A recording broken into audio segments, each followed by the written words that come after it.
Esther, the hidden king delivers. Chapter 1. Standing firm against the empire. Esther 1, 1-22.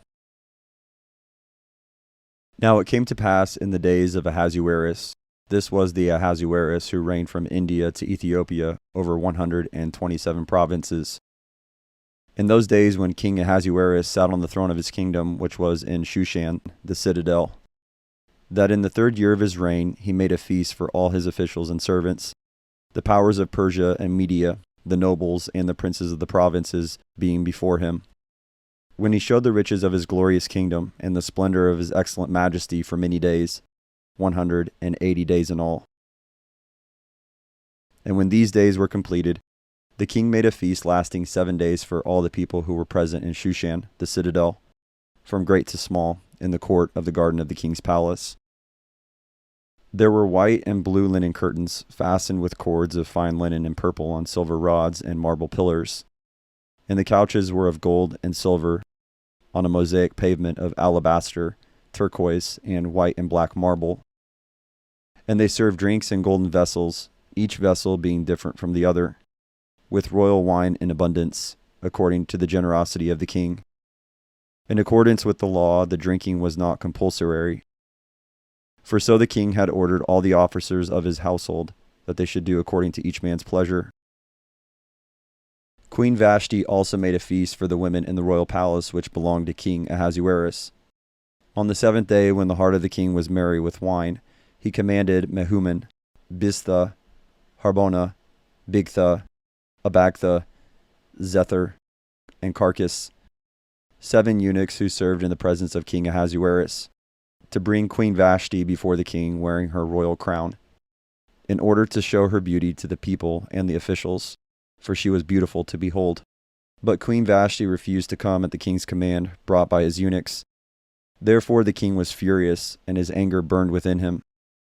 Then the king said to the wise men who understood the times, for this was the king's manner toward all who knew the law and justice, those closest to him being Karshina, Shethar, Admatha, Tarshish, Meres, Marsina, and Memucan, the 7 princes of Persia and Media, who had access to the king's presence and who reigned highest in the kingdom.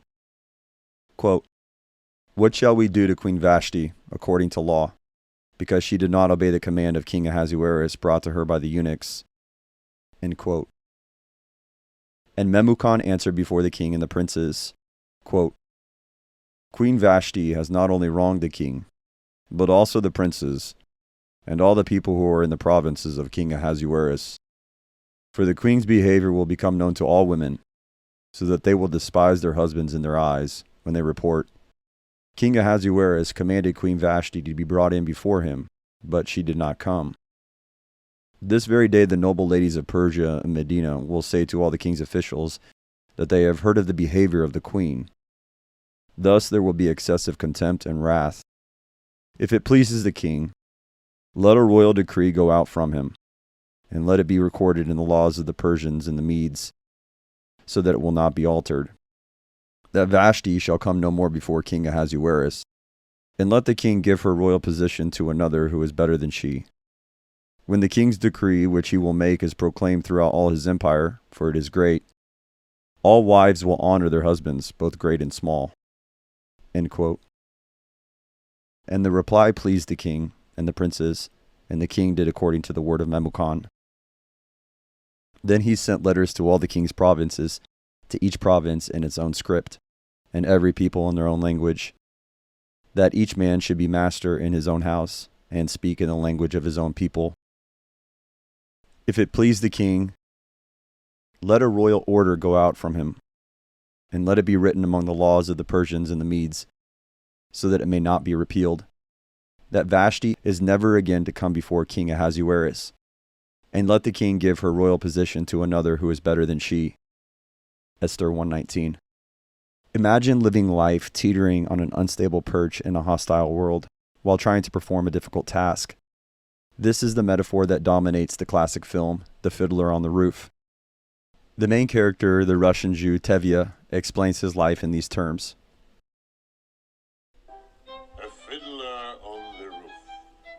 Sounds crazy, no? But here, in our little village of Anatevka, you might say every one of us is a fiddler on the roof, trying to scratch out a pleasant, simple tune without breaking his neck.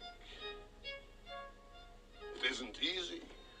You may ask, why do we stay up there if it's so dangerous? Well, we stay because Anatevka is our home. And how do we keep our balance? That I can tell you in one word. Tradition!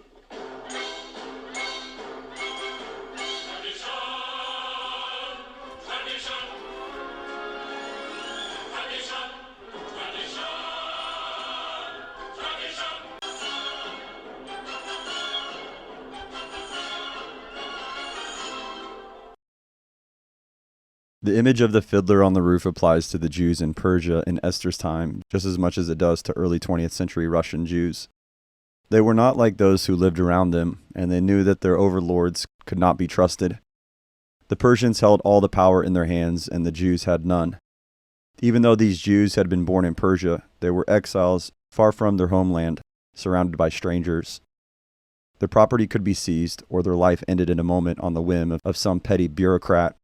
On the other hand, if fortune smiled on them, they might yet survive to a good old age and make a reasonable living. As Tevye put it, it isn't easy, but it is home. In such a difficult situation, why should the Jews take the risk of living a distinctive lifestyle?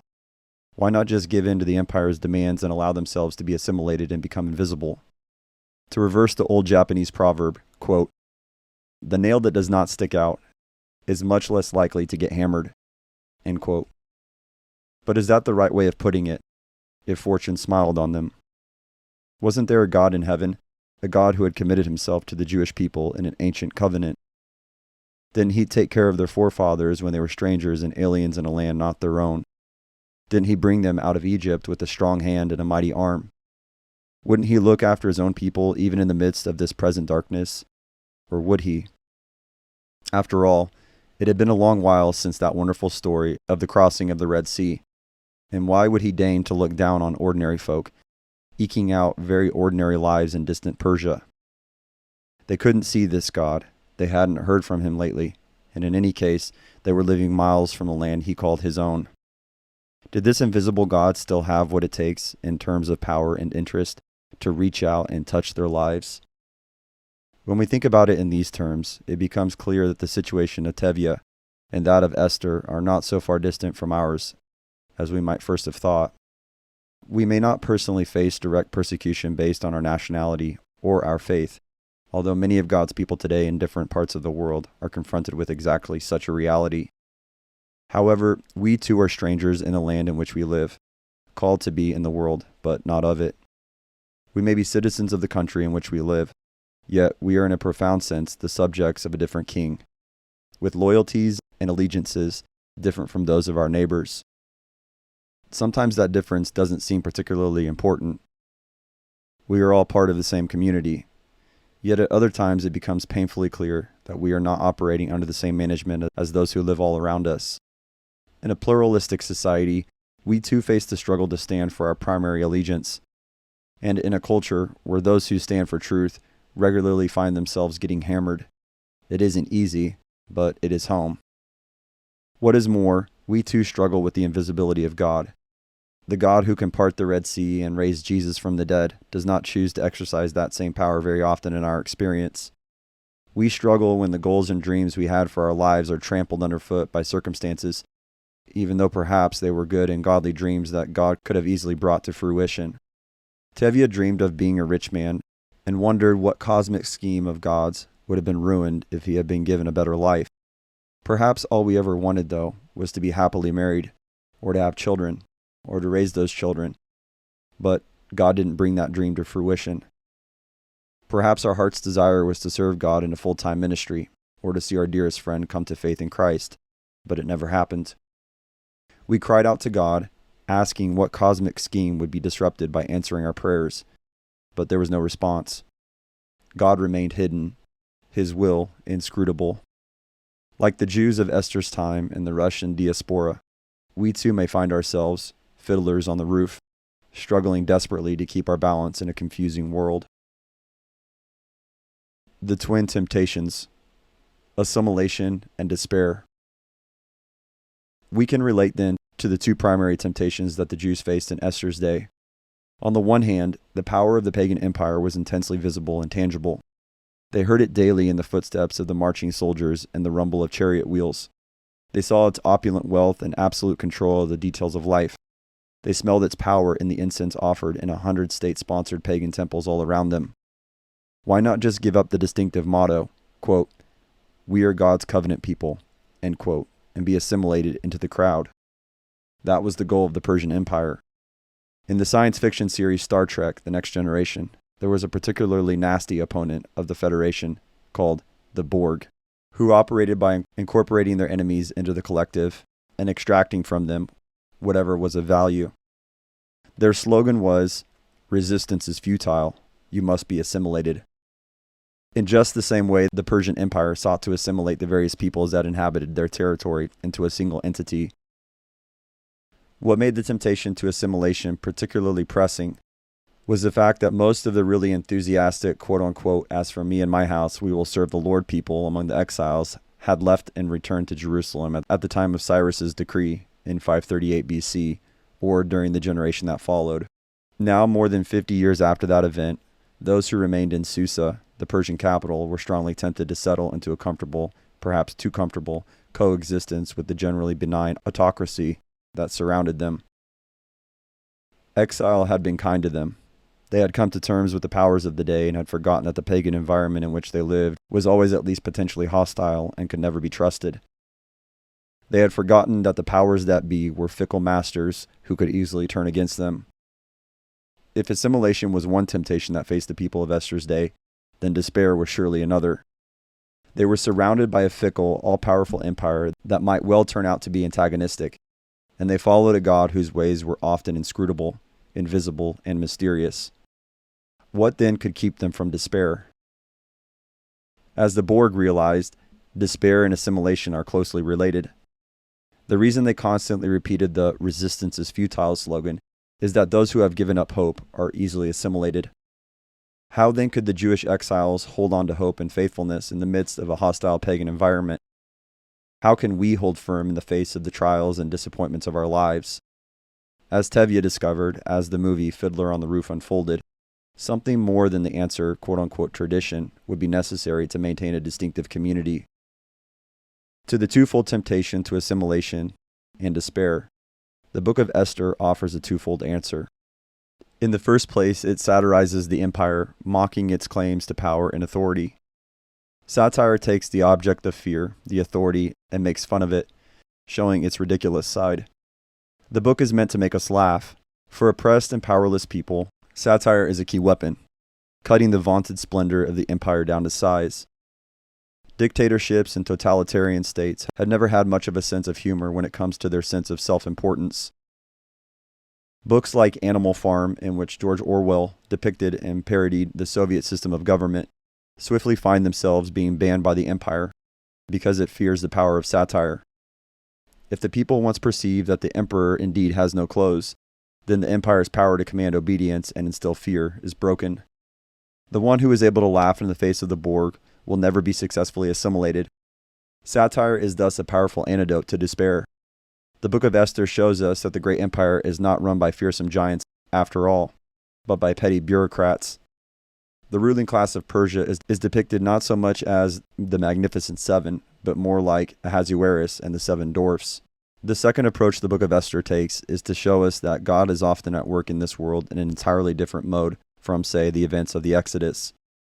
In the book of Exodus, God's work is all thunder and lightning, full of dramatic interventions that expose the emptiness of the Egyptian gods. There are great heroes like Moses and Aaron to lead the people and a trail of miracles to attest to God's presence with them.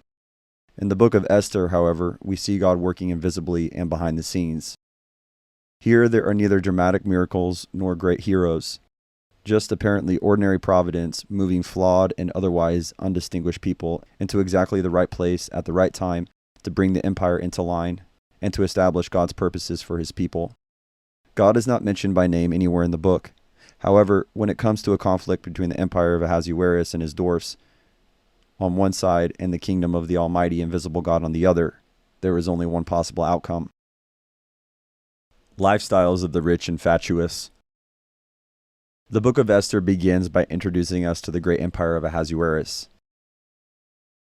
Now in the days of Ahasuerus, the Ahasuerus who reigned from India to Ethiopia over 127 provinces, in those days, when King Ahasuerus sat on his royal throne in Susa, the capital, in the 3rd year of his reign, he gave a feast for all his officials and servants.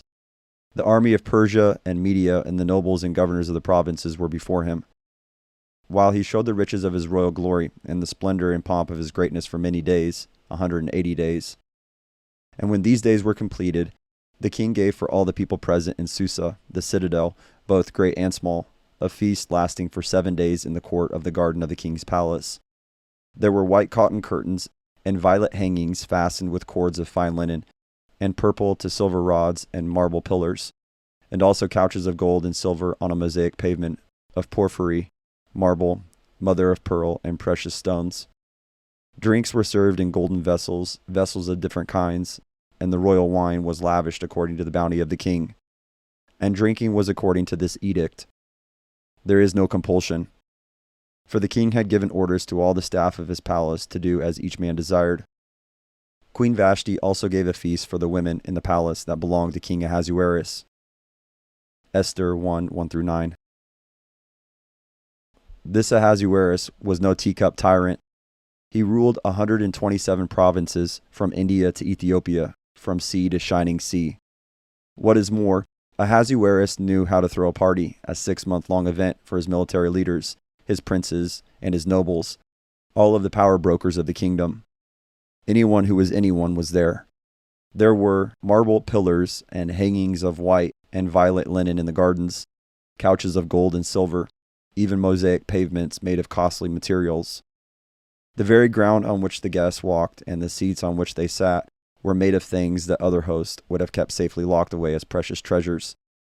No two of the wine cups were identical, and the wine flowed freely, matching the king's generosity. This lengthy description serves an important purpose in the narration. We are meant to be impressed and awed by this display of excess, and a little revolted by its wastefulness. Just as we are both impressed and revolted when we read reports of the weddings of Hollywood stars, the flowers, the bands, the choirs, the fireworks, the outrageously expensive dress, so too here we should be both impressed and revolted. Ahasuerus is the very picture of power and wealth, both of which are squandered on his own appetites. And remember, these would have been our tax dollars at work. But a key detail begins the process of deconstructing the empire in front of our very eyes, setting us up for the revelation that the emperor who has such a beautiful closet actually has no clothes. That detail comes in verse 8. And drinking was according to this edict. There is no compulsion. For the king had given orders to all the staff of his palace to do as each man desired. This continues the theme of Ahasuerus' power. Even the very drinking at his party must conform to his law. No detail escaped the emperor's notice and regulation. An edict was required to ensure that no one was under compulsion. But power that must regulate conformity at this level inevitably invites a petty bureaucracy. Real power does not consist in regulating such detailed minutiae. In fact, the tendency to regulate such details is actually a sign of weakness, not power. The stories that circulate of government regulations requiring bananas to conform to certain criteria of straightness and size do not impress us as shining examples of government efficiency, but rather of bureaucrats ran amok, compensating for lack of real significance by inordinate attention to minuscule details. Such was the empire of Ahasuerus, and as we read its description, it is hard to resist a chuckle. Deconstructing the empire. The process of deconstructing the empire continues in the next scene. The king, the great King Ahasuerus, had been drinking for 7 straight days and was predictably in high spirits. With a characteristic touch of overkill, he sent no fewer than 7 of the royal eunuchs who served him to summon his queen, Vashti, wearing her royal crown, so that the people and the nobles could admire her beauty. Quote, On the seventh day, when the heart of the king was merry with wine, he commanded Mehuman, Biztha, Harbona, Bigtha, and Abagtha, Zethar, and Carcass, the 7 eunuchs who served in the presence of King Ahasuerus, to bring Queen Vashti before the king with her royal crown, in order to show the peoples and the princes her beauty, for she was lovely to look at. End quote. Esther 1:10 and 11. The rabbis may have been going beyond the text when they interpreted the command to Vashti to appear wearing her royal crown as requiring her to wear nothing else apart from the crown. Yet they were not too far off the mark in discerning the offensiveness of Ahasuerus' intentions. To command his wife to appear dressed up in her royal finery for the enjoyment of a crowd of drunken men was to treat her as a doll, a mere object who existed for the king's pleasure and to show off his power, a quote-unquote trophy wife in the contemporary jargon. Not for her the decree, there is no compulsion. Verse 8. Here we see the dark side of placing so much power in the hands of a man whose only thought is for himself. But here the raw power of the empire encouraged a snag. Quote, but Queen Vashti refused to come at the king's command delivered by the eunuchs. At this, the king became enraged, and his anger burned within him. End quote. Esther 1:12. The law of the Medes and the Persians, which could not be revoked, could nonetheless be refused. Queen Vashti, who in accordance with Persian custom had been holding a separate feast for the women, refused to comply with Ahasuerus' unreasonable demands. Verse 9. The law might be able to compel people to drink as they wished, but it could not ultimately compel the king's wife to be treated as a sex object. A mere woman stood up and said, no, and the empire was powerless to enforce its will. The mouse had roared, and the glorious empire was shaken to its foundations by her refusal. What was to be done? A royal conference of the wise men of the empire was required to work out how to deal with this dangerous threat to authority. Quote, then the king said to the wise men who knew the times, for this was the king's procedure toward all who were versed in law and judgment, the men next to him being Karshina, Shethar, Admatha, Tarshish, Meres, Marsina, and Mumukan, the 7 princes of Persia and Media, who saw the king's face and sat first in the kingdom. According to the law, what is to be done to Queen Vashti, because she has not performed the command of King Ahasuerus delivered by the eunuchs? Esther 1:13 and 15. For their part, Ahasuerus' advisors were terrified that the queen's just say no policy would spread to every home in the empire. Then Memucan said in the presence of the king and the officials, not only against the king has Queen Vashti done wrong, but also against the officials and the peoples who are in the provinces of King Ahasuerus. For the queen's behavior will be made known to all women, causing them to look at their husbands with contempt, since they will say, King Ahasuerus commanded Queen Vashti to be brought before him, and she did not come. This very day the noble women of Persia and Media would have heard of the queen's behavior will say the same to the king's officials, and there will be contempt and wrath in plenty. Esther 1:16 through 18. Horrors. What would happen to a man's position in his own home once it became known that Queen Vashti had refused the command of the king? The empire strikes back. Yet what did Vashti's resistance really achieve? She personally lost her position of power and prestige as the queen, for the imperial advisors said, quote, if it please the king, let a royal order go out from him, and let it be written among the laws of the Persians and the Medes, so that it may not be repealed, that Vashti is never again to come before King Ahasuerus, and let the king give her royal position to another, who is better than she. So when the decree made by the king is proclaimed throughout all his kingdom, for it is vast, all women will give honor to their husbands, high and low alike. Esther 1:19 and 20. Thus Vashti was stripped of her title. The law, it appears, triumphed, for the regulation that she resisted also set her punishment. Though it is clear already that the law merely serves as a fig leaf to cover the whim of the king and his advisors. Esther 1:15. Since she chose not to appear before the king when she was summoned, she would never again appear before him. Instead, her place would be given to someone, quote unquote, better than she. Her suffering freed no one, not even herself, and was ultimately a foolish gesture. Pragmatically, Vashti is a model of how not to get things done within the empire. The nail that dared to raise its head was indeed hammered for it. Esther would have to be much more circumspect and subtle in dealing with the empire if she was to diffuse its anger. Yet Vashti's refusal nonetheless serves to reveal the weakness of the law to command behavior. Resistance is possible. Assimilation to the will of the empire is not inevitable. That lesson appears to have been lost on the empire, which busily set about making another law that it was powerless to enforce. Quote, "This advice pleased the king and the princes, and the king did as Memucan proposed. He sent letters to all the royal provinces, to every province in its own script, and to every people in its own language, that every man be master in his own household, and speak according to the language of his people." End quote. Esther 1:21 and 22. Consider the futility of this regulation. Quote, "That every man be master in his own household." End quote. Esther 1:22. The entire weight of imperial authority was placed behind this edict. It was a royal decree, a law that could never be repealed. Esther 1:19. The entire resources of the empire went into disseminating this edict through the royal mails. The intricate system of horses and dispatch riders which carried the emperor's wishes speedily to the most distant provinces. But what was actually achieved by all this huffing and puffing? Was the social order of Persia really threatened by this one woman's resistance? If it were, can such a principle of male authority in the household really be imposed by governmental decree? Are all men to exercise power in such a self-centered way as Ahasuerus did, and expect instant obedience? Is every man supposed to banish his wife if she fails to submit to his will? In fact, the edict deconstructs itself, serving merely to publicize throughout the vast empire and in the language of every people group Ahasuerus' lack of authority in his own household. If it was meant to inspire respect for husbands and respect for Ahasuerus, its actual effect was surely the exact opposite. If he was afraid that the story of his impotence would spread through gossip, now his own edict had done its best to ensure that everyone would hear the story. The fact that the emperor has no clothes is hardly a comforting reality for his subjects. As the book of Esther unfolds, we shall see that Ahasuerus has little political acumen or capacity for personal thought.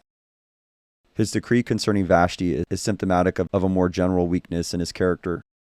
At the same time, he is surrounded and manipulated by advisors who likewise wield their power with more enthusiasm than skill. It is as if we were to see the surgeons about to operate on us practice by cutting logs with chainsaws and repeatedly miss the target. This is the world in which God's people found themselves then, and often still find themselves. A world in which the reins of power are in the hands of the impotent, and in which we are guided, at best, by the amoral, and at worst, by the immoral. It is that way for some in the workplace or even in the home. Many Christians throughout the world live in countries that are practical dictatorships, or where the real power seems to lie in the hands of a local mafia or a drug cartel, not in the elected governmental officials. This world is a dangerous place where power and wisdom are frequently unconnected. The reality of living with such people holding the power of life and death may seem to be no laughing matter, but sometimes laughter is the best way to begin to respond. Living under the empire. What do we learn from the opening chapter of Esther for our own walk in the world? First, Esther 1 reminds us not to take the power and glory of this world too seriously. Sometimes we just have to laugh. The world takes itself all too seriously and wants us to take it seriously too. We live in a society that routinely elevates the trivial. Whole magazines are devoted to the antics of soap opera stars, while our culture pays incredible amounts of money to grown men whose only talent is hitting or throwing a little ball. And we think Ahasuerus was wasteful. We live in a world that considers the car we drive an extension of who we are and is more impressed by where someone went to school than by what one learned there. And we think Ahasuerus' bureaucrats were focused on trivialities. The empire of materialism in which we live takes stuff desperately seriously. It wants us to study the empire's laws and learn how to get ahead by the empire's standards. It wants us to dream of 6-month-long banquets and beautifully decorated gardens, and then to devote our lives to pursuing the dream. It is easy for us to be dazzled by the empire's ostentatious show, but it is empty of real power at the center. The empire of this world is a glittering hologram that has no real substance. To defend ourselves against the danger of being assimilated, we must learn to laugh at the empire. We must learn to laugh at those around us whose lives are wasted in pursuit of so many worthless goals, and to laugh at ourselves when we see our own hearts getting weighed on the empire scales of values. What shall it profit a man if he can throw 6-month-long parties with gold couches of mother-of-pearl pavements? How much more ridiculous are we then when we spend so much time and energy desiring a new sports car or a great pair of shoes at the mall or the latest home improvement in the mail order catalog? Ultimately, it's all empty. The emperor's costly clothes are transparent, and what may be seen through them by the discerning eye is ridiculous. True value lies in the values of an altogether different empire. Second, Esther 1 shows us that sometimes we have to wait to see what God is doing. God is nowhere to be seen in this chapter, and that is no surprise, since he is hardly visible anywhere in the book of Esther. However, that we cannot see God working does not mean that he is not at work. He is busily occupied throughout the book of Esther as the unseen director of history, arranging all things for the good of his people. Esther and Mordecai have not yet made an appearance on stage, but events are still moving according to God's good pleasure. Why did Vashti throw away her position and privilege for a noble but predictably futile gesture? Why did Ahasuerus make his foolish demand in the first place? Who came up with the idea of replacing Vashti with a better woman, instead of quietly resolving the offense Ahasuerus had caused? All of these events are on one level entirely explicable as normal human events, with no miraculous component. Yet all of them are necessary to make way for the process by which Esther will rise to the position where she can use her power and influence to protect God's people against a powerful enemy. Coincidences? By no means. Rather, they are the hand of God at work in a different mode from that seen elsewhere in the Bible. Notice, however, that none of these events would have seemed significant to the Jewish community in Susa at the time. A change in queen? Who cares what those pagans are doing? What has that got to do with the price of fish in the market? Only with the benefit of hindsight is it possible to see all the intricate details of God's plan working together for the good of his people. So also in our lives, we may well have no idea what God is doing.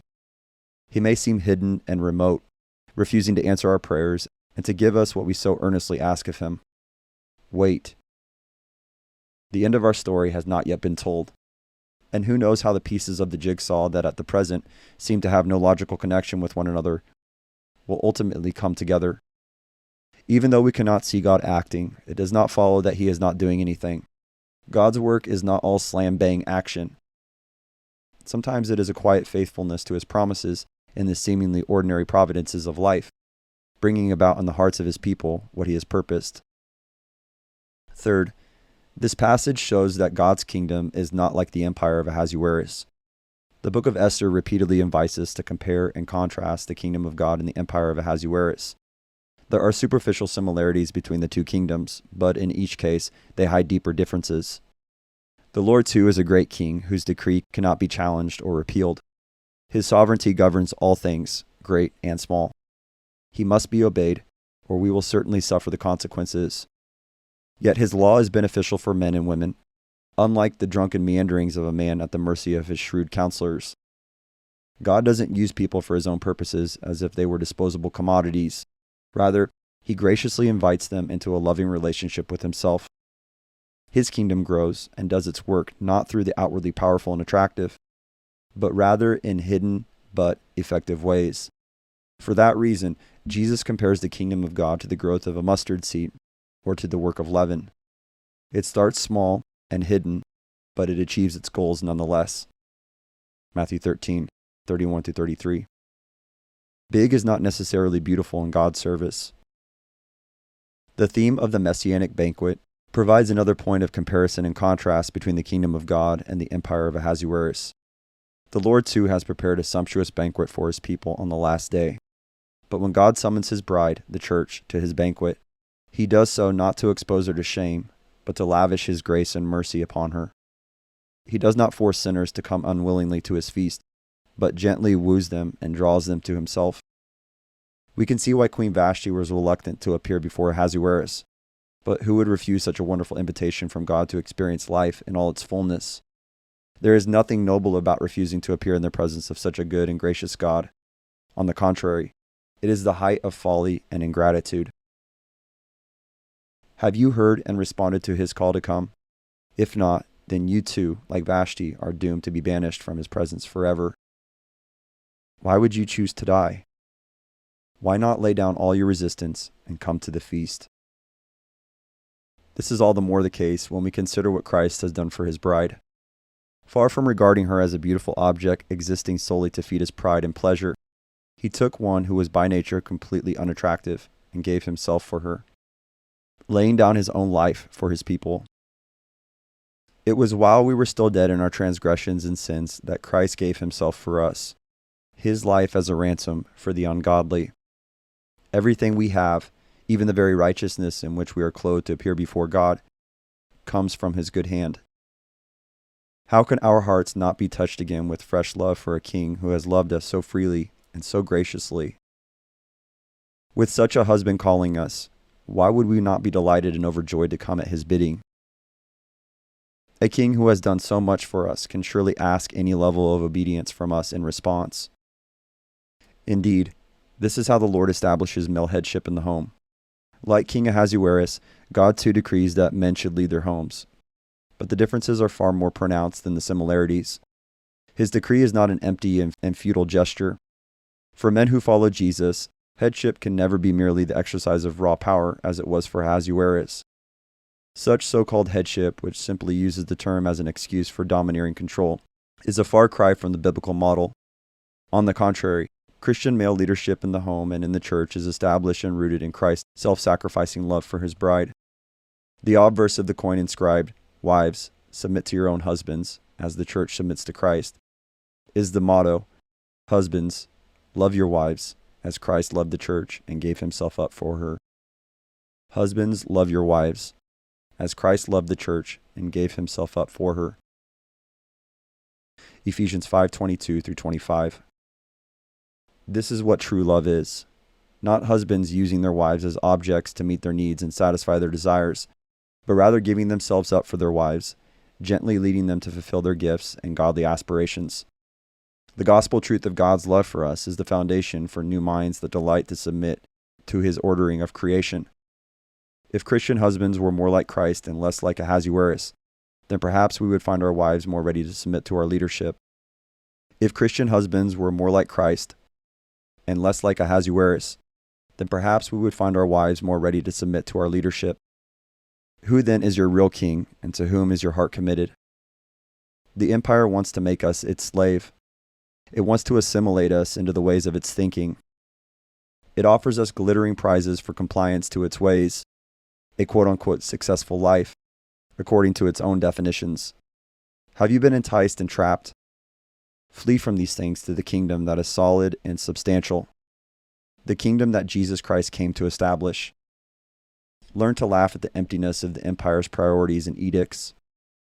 Come to Christ by faith and rest in his provision of forgiveness and life, thanking him for his gift of himself for us on the cross. Live according to his edicts, in which true wisdom resides. Trust that he is at work as he promised, working through even the evil impulses of the empire for good in our lives and the lives of all of his people. Finally, remember that this world is not our home. One day, when Jesus returns, our balancing act on the roof will be over and the true banquet will begin.